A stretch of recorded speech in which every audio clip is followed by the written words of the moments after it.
Hi, this is Phil Shapiro in Tacoma Park. I have finished reading a really good book, Learn Linux in a Month of Lunches by Steven Ovadia.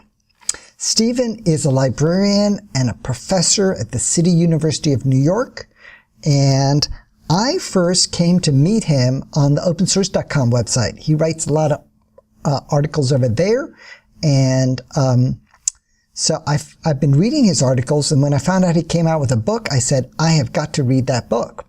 And this is a really nicely done book. It's a guidebook that covers a lot of Linux basics. And Linux is its own subculture, as you know. It's got a lot of terminology, and it's difficult to kind of jump in. But if you have a friend, like this author has become your friend by writing this book, then the whole thing is a lot less intimidating.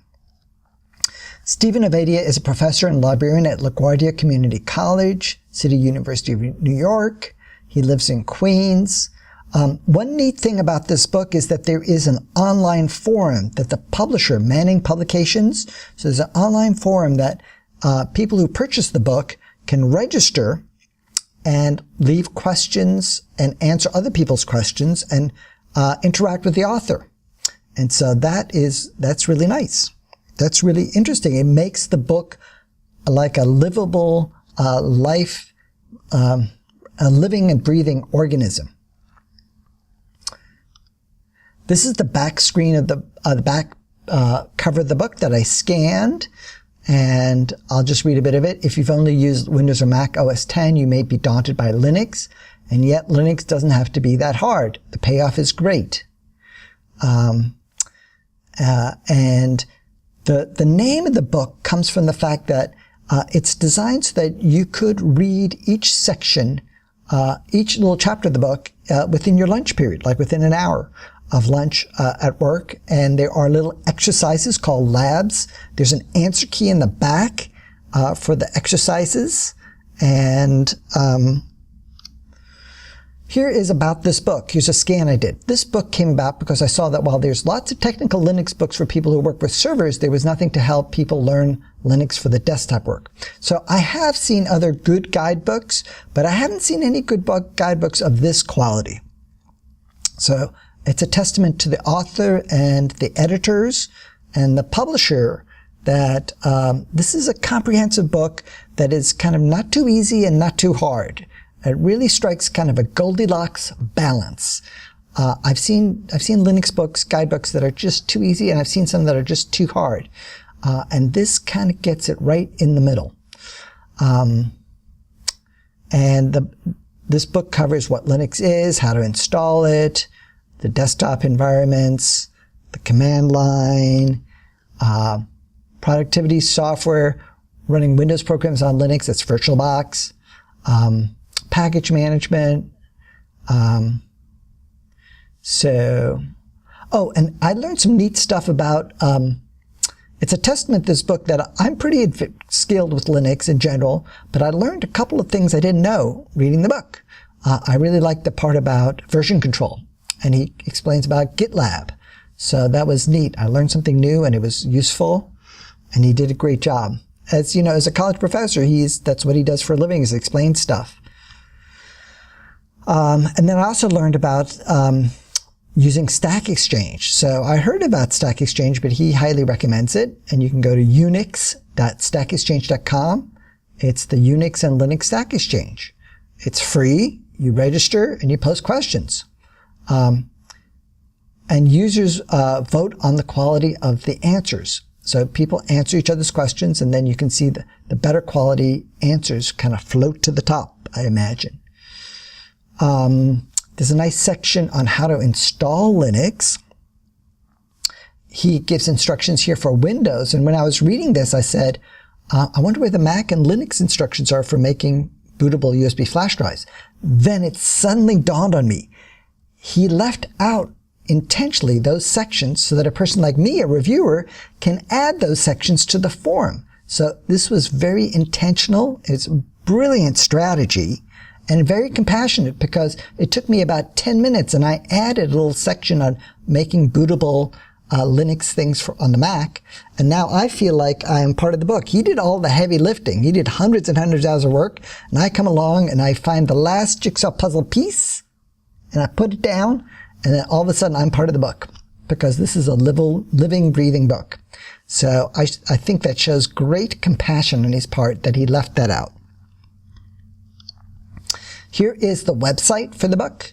Learn Linux in a Month of Lunches, Manning Publications. The book costs $40. And so the website lists the full table of contents, and there's 2 chapters you can download to see his writing style and the screenshots that he uses. Over here, if you look on the left-hand side, Chapter 5 and Chapter 17 are downloadable, and so you can get to see if this is the right book for you. Now, I think this book might make for a really interesting textbook for a high school Introduction to Linux course, which high schools probably should be teaching right about now, or right about 5 years ago. A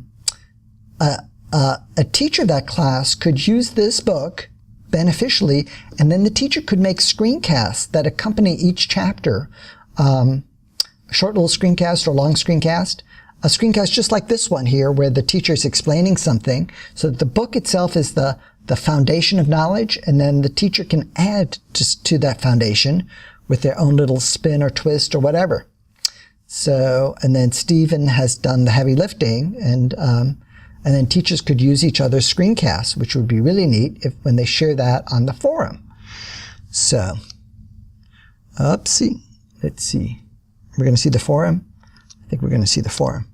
Oh, so here's the forum. Here's the forum, and I posted a little thing here today, August 1, how to create a bootable USB flash drive on the Mac. And I use a software called UNet Booting.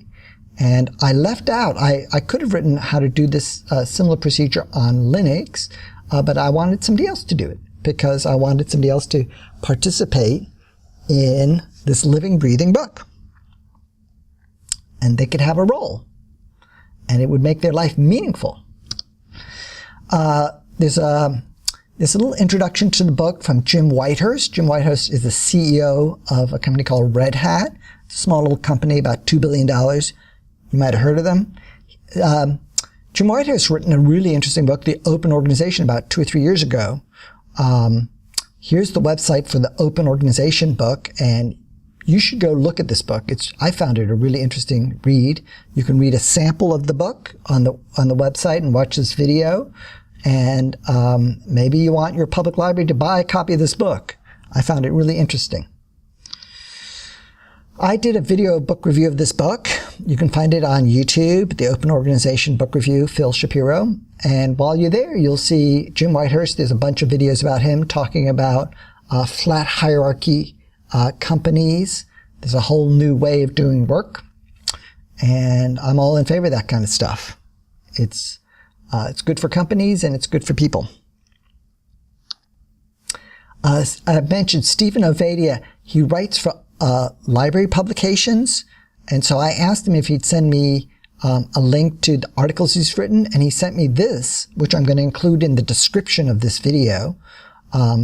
So for all librarians out there, or people who are interested in his writing for library publications, you can go see what else he's written. And here is Steven Ovadia on Twitter. So he went to the trouble of writing this excellent book, and it's worth it for you to go follow him on Twitter, because if he's written so much good stuff, then he's got more good stuff to write. And without paying college tuition to the University of New York, you can get an education from this fine fellow, who I've never met, but I have a lot of respect for. And then if you found this book review interesting, you might want to see some of my other book reviews. I've done about 50 video book reviews in the past 10 years. I've set up links to the reviews on Google Sites, a little Google Sites page, sites.google.com/site, Phil Shapiro Book Reviews. So, and that's it. Hope you found this book review useful, and until next time, bye.